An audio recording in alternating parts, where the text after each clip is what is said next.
Auzubillahi minasyaitonirrajim. Bismillahirrahmanirrahim. Shalawatullah malaikati wa anbiya'i wa rasuli wa khamalati arsyi wa jami'i halki.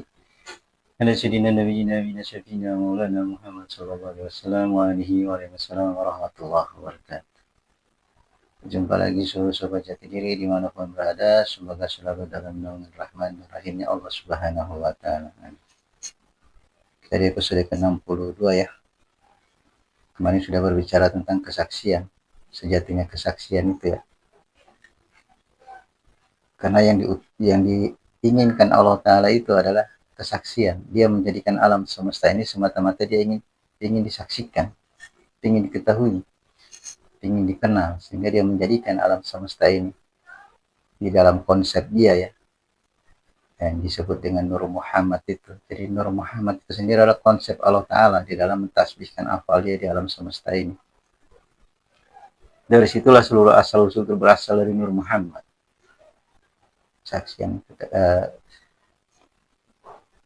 dari kalau dalam diri kita itu Allah Ta'ala menjadikan diri manusia itu juga dia tasbihkan yang namanya kudrah dan iradah itu ya. Kita menyaksikan Allah Ta'ala di alam semesta ini terlalu luas kalau dimasukkan di dalam di luar diri ya. Kita untuk menemukan kesaksian Allah yang sebenarnya, sejatinya itu terlalu luas. Kita hanya bisa merambah wilayah-wilayah ketuhanan melalui di luar diri kita itu hanya sebatas pengetahuan ya, hanya sebatas pengenalan aja, mengetahui bahwa Allah itu maha kuasa, dia maha besar, dia maha segalanya. Kita hanya mengetahui dari apa yang sudah dijelaskan di dalam Al-Quran, dalam hadis, tanpa mampu menyaksikan secara utuh ya. Kita sebenarnya sedangkan kesaksian itu sendiri Allah tujukan supaya kita mampu menyaksikan secara utuh. Yang dimaksud dengan afalnya dia itu yang menjelaskan tentang zatnya. Dan itu hanya bisa kita peroleh, kita bisa menyaksikan kesaksian utuh itu melalui diri. Ada di dalam diri kita. Jadi siapa kenal dirinya, kenal dia Tuhannya. Jadi diri kita ini sebenarnya adalah gerbang ketuhanan. Satu-satunya pintu yang mampu menuju Allah Ta'ala ya, yang mampu menyaksikan Allah Ta'ala secara sempurna itu adalah melalui ke dalam diri. Dalam diri kita itu sudah disematkan yang namanya kudrah ya, kuasanya, dan yang disebut dengan iradah atau kehendaknya. Kudrah itu berupa ruh yang dihembuskan. Iradah itu berupa batang tubuh yang kita gunakan. Jadi itu alasan kenapa kita menyaksikan melalui diri itu lebih komplit ya, lebih mengena, lebih fokus, karena media itu jelas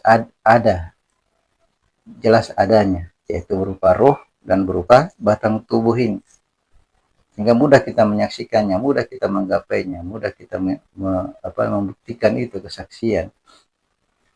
Bagaimana kita melihat roh itu yang disebut dengan asyhadu la ilaha illallah, bahwa roh itu dari Allah Ta'ala, kita menyaksikan itu.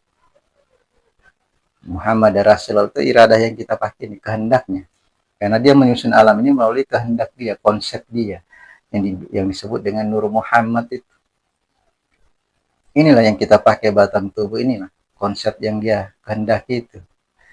Kita berjalan di alam ini melalui konsep Nur Muhammad. Susunan mim, ha, mim, dal. Di mana kepala kita ini adalah huruf mim, bahu kita adalah huruf ha, pinggul kita ini adalah huruf double mim, dan kaki adalah huruf dal. Sejatinya kita berjalan di alam semesta ini dalam bentuk Nur Muhammad. Konsep tersebut ya, yang kita bisa saksikan perwujudan itu di dalam sholat itu. Kalau dia berdiri, dia di dalam konteks alif ha mim dal. Kalau dia sujud itu dalam bentuk mim ha mim dal. Ini yang perlu kita saksikan. Saksikan di sini perlu kita pahami itu. Dan itu sangat dekat dengan diri kita karena kita ada di situ. Jadi kita bisa lebih kompleks menyaksikan itu. Itu yang dimaksud dengan kesaksian utuh. Kalau di luar diri kita, kita hanya bisa menyaksikan secara kontekstual aja, secara pengetahuan yang sudah kita bisa peroleh dari sumber-sumber, misalnya di dalam Al-Quran, atau hadis, atau di dalam perjalanan para wali-wali Allah. menjelaskan sifat-sifat Allah, terus menjelaskan asma-asma Allah, kita hanya sebatas itu pemahamannya, tidak mampu lebih dekat. Kalau itu di luar diri, sementara kalau dalam diri jelas sangat dekat, karena di situ ada namanya ruh, itu kuasanya Allah, itu yang bisa kita saksikan. Dan iradah batang tubuh yang kita pakai. Jadi alangkah ruginya manusia itu ya. Allah sendiri sudah menegaskan bahwa di dalam dirinya, apakah mereka tidak mengetahui. Makanya ayat pertama turun itu surat Alaq itu ya, Iqra bismi rabbikal ladzi khalaq. Itu poin tendensius yang paling utama ya dalam kesaksian. Di dalam alaq itulah fitrah. Di dalam fitrah itu kita menyaksikan yang namanya bismi rabbikal ladzi, nama Tuhan dia, nama Allah Ta'ala yang Maha Tinggi. Ini konteks kesaksian itu ya, kalau kita ingin menyaksikan sekali lagi secara kesaksian yang benar, dengan menyaksikan diri, baru kita bisa merambah itu. Banyak orang-orang yang mencoba melakukan kesaksian di wilayah-wilayah ketuhanan itu hanya mengandalkan ilmu ya. Ilmu ini kita butuhkan sebagai kendaraan, bukan tujuan, tapi dia ini sarana ya. Ini hanya sarana. Banyak yang langsung dengan ilmu itu dia melompat ke wilayah ketuhanan, langsung menjelajahi sifat-sifat Allah Ta'ala, menjelajahi asma-asma Allah, tanpa melalui wasilah dirinya. Sehingga yang terjadi di pemahaman-pemahaman demikian, mereka tidak mencapai hakikat kesaksian yang sebenarnya. Mereka hanya menyaksikan keberadaan Allah itu dengan persangkaan, sekedar meyakini. Sementara keyakinan itu dia ada jenjangnya, imal yakin, ainal yakin, hakul yakin. Kalau kita hanya menggunakan ilmu dalam menjelajahi wilayah-wilayah sifat-sifat Allah itu, kita hanya mampu sampai di wilayah imal yakin. Hanya sekedar mengetahui Allah itu maha besar, Allah itu maha kuasa, dia maha rahman, dia maha rahim, dia punya sifat qadam, baka, dan hanya sebatas-batas itu aja, tanpa mampu membuktikan secara real, secara nyata.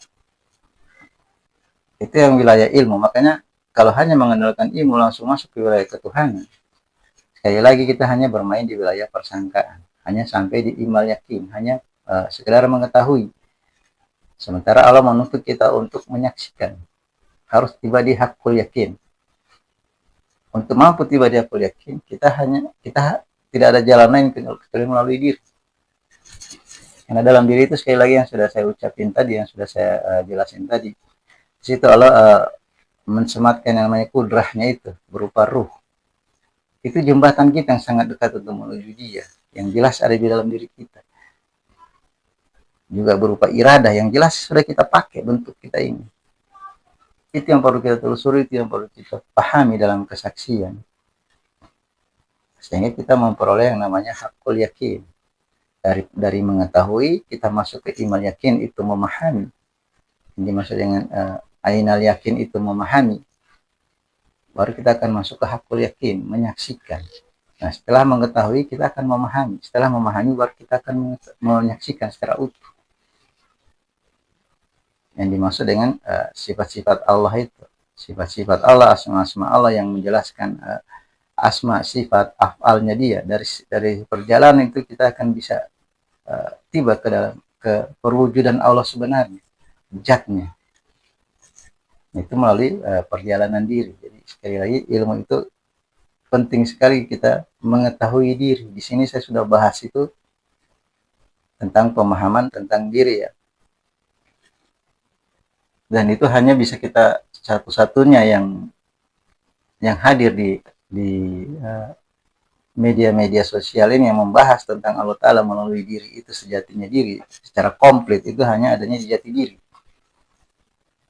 Kalau pembahasan-pembahasan ulama-ulama akhir zaman, kebanyakan mereka yaitu tadi menggunakan konsep ilmu untuk memahami Allah Ta'ala. Bisa dia jelaskan tapi gampang hasilnya.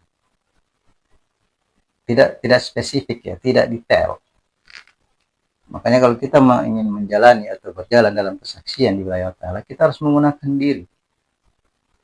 Dan di dalam diri itu sudah saya bahas di sini, di dalam jati diri. Bagaimana kita mengaplikasikan diri ini secara optimal. Semua onderdil yang alokasi ke dalam diri kita, kita mampu. Cara menggunakannya saya sudah jelaskan. Kita harus ada di wilayah-wilayah aziz dengan menggunakan, kita ada di wilayah aziz dengan menggunakan keutamaan akal.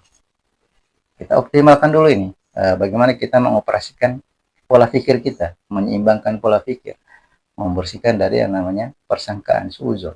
Itu cara menggunakan diri ini ya, dalam kesaksian. Setelah kita mampu menghidupkan atau menggunakan akal secara seimbang, membersihkan dari persangkaan, baru dia akan mampu menghidupkan yang namanya zauq rasa. Disinilah kesadaran itu. Akan hadir kesadaran. Disinilah latifnya Allah Ta'ala itu. Kita akan mampu bersambungan dengan Allah Ta'ala yang maha halus. Karena dia sudah menyebutkan, menegaskan aku lebih dekat dari bat leher. Jadi cara menghidupkan kesadaran itu dengan cara menyeimbangkan pola pikir. Membersihkan pola pikir. Baru hadir ke kesadaran. Kalau sudah hadir sudah kesadaran itu, baru kita bisa masuk di wilayah kesaksian. Di wilayah polwi itu, syudur. Baru kita bisa memahami. Kebanyakan beliau-beliau para ulama di akhir zaman hanya menjelaskan bagaimana kita bersaksi, langsung masuk ke wilayah-wilayah ketuhanan, menjelaskan asma-asma Allah, sifat-sifat Allah. Terasa kalau saya menyaksikan penjelasan beliau-beliau yang di akhir zaman ini, agak gamang ya, terasa gamang, tidak menyentuh pada eksistensi ini. Karena di situ tidak dihadirkan dulu bagaimana cara menggunakan diri itu. Karena diri inilah media untuk bersaksi. Komponen diri itu kita hadirkan. Bagaimana kita menghindari alam-alam kasyif, alam-alam bawah, alam-alam kegelapan yang tidak akan mampu hadir kesaksian di sini. Di sini adanya kegelapan, ketidaksadaran yang sempurna, sehingga tidak mampu menyaksikan kesaksian. Kesaksian itu hadir adanya di wilayah aziz, di wilayah kesempurnaan ya, kesempurnaan dalam kesadaran, baru dia bisa bersaksi. Ini pola yang hanya ada di program jati diri ini. Pembahasan-pembahasan yang sudah saya temukan di pembahasan-pembahasan beliau para ulama-ulama akhir zaman itu tadi gamang, karena langsung dari ilmu menyeberang langsung ke wilayah Allah Ta'ala. Dia tidak menggunakan dirinya. Padahal diri inilah media yang paling sempurna ya, jembatan yang menuju Allah Ta'ala. Kita sekali lagi disusun dalam konsep kudrah iradah dalam diri ini. Itu dia yang mampu menghubungkan kita dengan Allah Ta'ala, dengan kuasanya dia, yaitu ruh yang dihembuskan.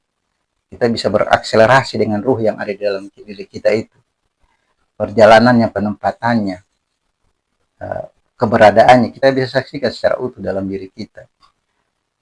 Melalui iradahnya, kehendak ini dalam bentuk.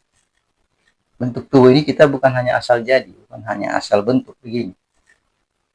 Manusia itu luar biasa sempurnanya Allah. Kita sudah disempurnakan dalam penciptaan. Jadi manusia itu teknologi Allah Ta'ala yang paling sempurna ya, yang sudah dihadirkan. Bahkan malaikat sekalipun tidak mampu menyamai manusia. Seluruh makhluk yang Allah ciptakan itu disuruh sujud ke manusia, menandakan betapa tingginya manusia itu, karena disusun atau dicipta melalui iradahnya, kehendak dia, yaitu konsep mimha mimdal. Kita berbicara konsep Nur Muhammad di luar diri, kita tidak akan mampu membahasakan itu.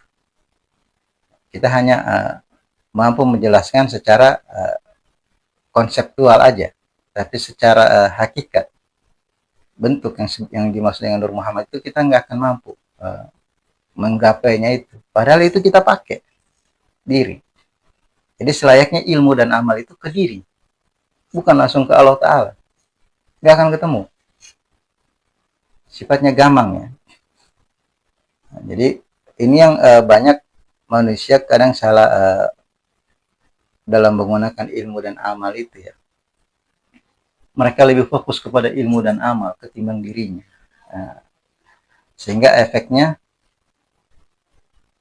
ilmu dan amal itu jadi tujuan. Ujung-ujungnya apa yang mereka kehendaki dalam pencarian ilmu itu dan amal itu? Hanya keinginan, bukan kesaksian. Maksudnya gimana? Keinginan yang mereka cari itu ya itu hanya ingin pahala, surga, derajat, pangkat, kemuliaan. Hanya keinginan.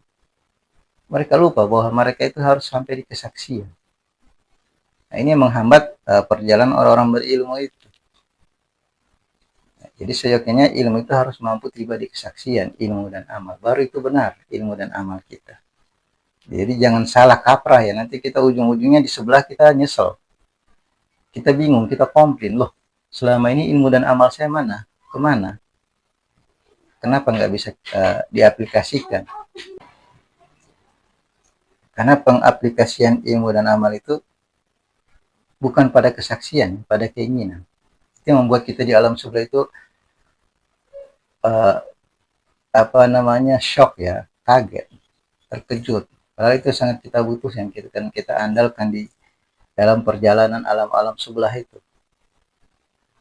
Sementara di sana kita lihat ilmu dan amal kita sama sekali tidak mampu menunjukkan eksistensinya yang seharusnya pada kesaksian. Nah, jadi sini saya hanya menegaskan itu ya, saya mengulangi itu. Sehebat apapun ilmu kita yang mampu mengungkap rahasia-rahasia keilmuan ya, ketinggian dari ilmu tersebut. Banyak orang dalam berilmu itu hanya mencari rahasia-rahasia ketinggian ilmu itu sendiri.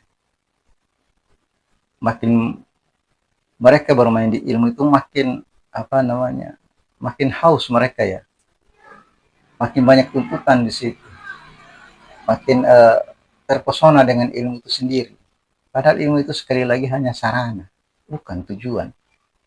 Dia hanya alat yang kita bisa gunakan, media untuk mempercepat kita mencapai tujuan, membuat kita nyaman mencapai tujuan, mempermudah mencapai tujuan. Tujuan kita itu Allah Ta'ala, kesaksian, bukan ilmu. Jadi demikian ya, dalam kita mengaplikasikan ilmu dan amal itu harus kepada diri sendiri. Kepada diri sendiri di sini maksudnya apa? Kita mampu menghadirkan kesadaran dulu. Dengan kesadaran itulah baru mampu kita menyaksikan Allah Ta'ala secara benar melalui media yang sudah dia hadirkan dalam diri kita berupa kudrahnya dan iradah. Situ pola dalam kesaksian. Itu yang dimaksud dengan surat dari surat Alaq itu ya. Bismi rabbikal ladzi khalaq. Menciptakan dari dengan nama Tuhan. Menciptakan segumpal darah dengan nama Tuhan yang Maha Tinggi. Jadi segumpal darah itu adalah fitrah kita. Kita jadikan dalam fitrah atau iradahnya Allah Ta'ala itu. Dalam konsep mimha mimda. Di situ tersemat yang namanya Bismi rabbikal ladzi, nama Allah yang Maha Tinggi.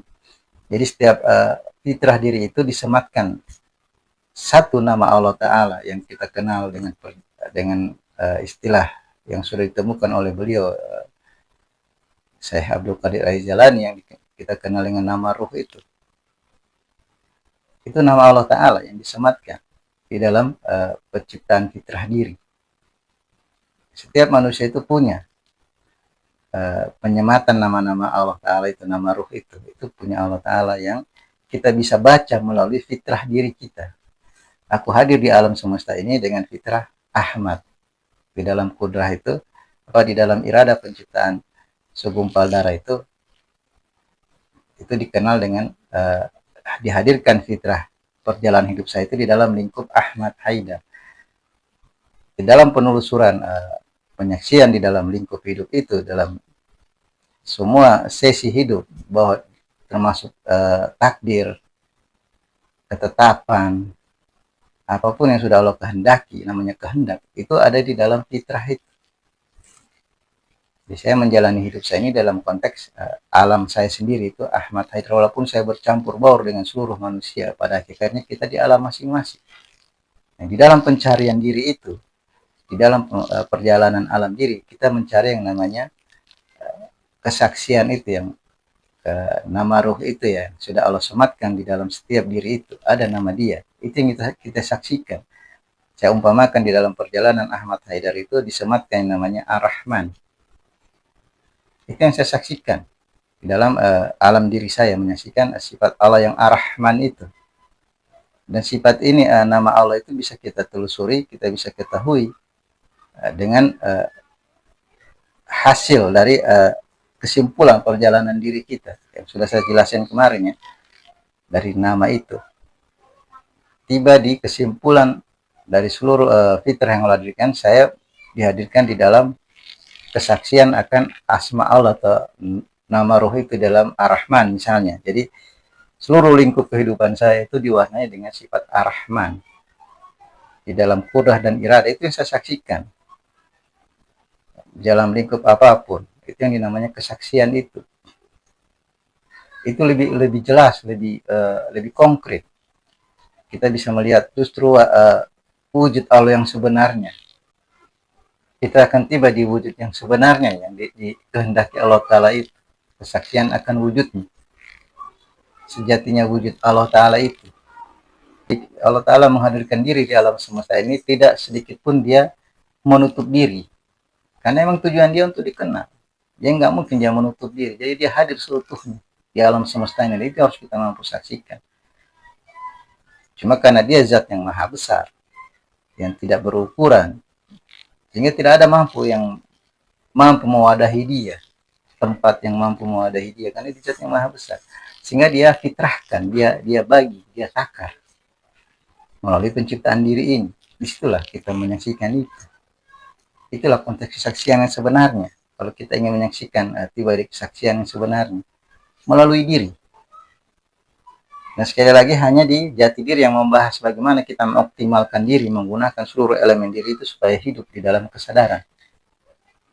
Karena kesadaran itu yang mampu bersaksi. Di situ cara berjalan ilmu dan amal. Jadi kalau kita langsung terjun dari ilmu ke Allah Ta'ala, ke wilayah Allah Ta'ala, kita tidak akan menemukan esensi dia yang sejati. Ini yang membedakan Islam dengan agama-agama lainnya. Islam itu agama logika, agama real, agama yang nyata. Sementara agama-agama lain itu agama dogma.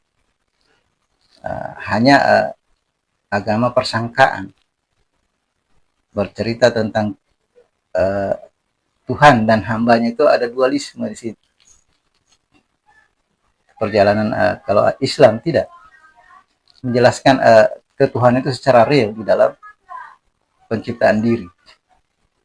Nah, itu yang membedakan agama Islam dengan agama-agama yang lain. Sehingga agama Islam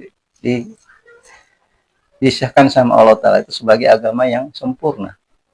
Agama yang diakui.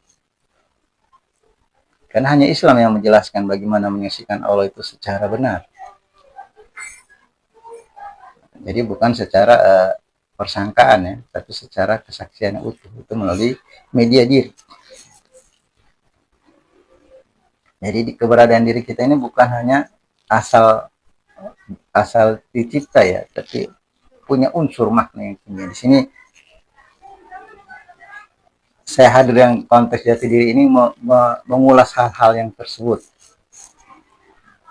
Jadi sekali lagi saya membuka diri selebar-lebarnya bagi mereka yang ingin mengkoreksi juga apa yang saya sudah jelaskan di sini tentang kesaksian. Silahkan kita berdiskusi di sini. Kita mencari kesejatian dari kebenaran kesaksian sendiri. Saya tidak menutup diri. Jadi kalau ada yang ingin mengkoreksi hal itu, bismillah. Atau ada juga yang ingin mengetahui sistematis kesaksian melalui diri, bismillah. Mari kita bahas bareng-bareng sama-sama di dalam konteks jati diri ini. Supaya nanti kita di alam sebelah itu, giliran kita tiba di hadapan Allah, kita sama sekali tidak menemukan yang namanya persangkaan alias bayang-bayang, fata morgana. Karena kita berdiri di kesaksian yang benar. Kita akan menemukan kesaksian yang sejati. Kalau hanya berdasarkan persangkaan, apapun dia, ilmu dan amal kita di sebelah itu hanya bersifat fata morgana. Kelihatan ada, tapi tidak ada. Kenapa? Karena bukan Allah di situ adanya. Sementara yang dituntut dalam hidup ini, dalam ilmu dan amal itu, kesaksian akan keberadaan Allah. Kita justru menggunakan ilmu dan amal menyaksikan bukan Allah Ta'ala. Kita hanya menyaksikan kehendak kita, keinginan kita, bukan kehendak Dia. Nah, sehingga sifat ilmu dan amal kita di sebelah itu ya fata morgana. Nah, ini ya penyesalan yang luar biasa yang kita akan temukan di alam sebelah. Kalau kita di alam dunia ini mumpung masih hidup, tidak mau membenahi itu, tidak mau menata itu dengan ilmu dan amal yang sudah Allah luaskan kepada kita, sudah Allah anugerahi kepada kita. Harusnya kita mampu berdiri dalam kesaksian yang benar. Jadi sekali lagi, saya di sini dengan konten jati diri ini menjelaskan bagaimana bersaksi yang benar melalui konteks diri. Siapa kenal dirinya, kenal dia Tuhannya. Jadi diri inilah gerbang ketuhanan. Tidak ada jalan lain, tidak ada jembatan lain, tidak ada wasilah lain kecuali diri. Mumpung kita masih ada di alam dunia ini, masih hidup dengan diri ini, belajar, ikro, bismillahirrahmanirrahim, baca. Jangan salah kita dalam mengaplikasikan ilmu dan amal kita. Demikian ya, lebih dan kurangnya mohon dimaafkan. Wabillahi taufiq wal hidayah. Wassalamualaikum warahmatullahi wabarakatuh.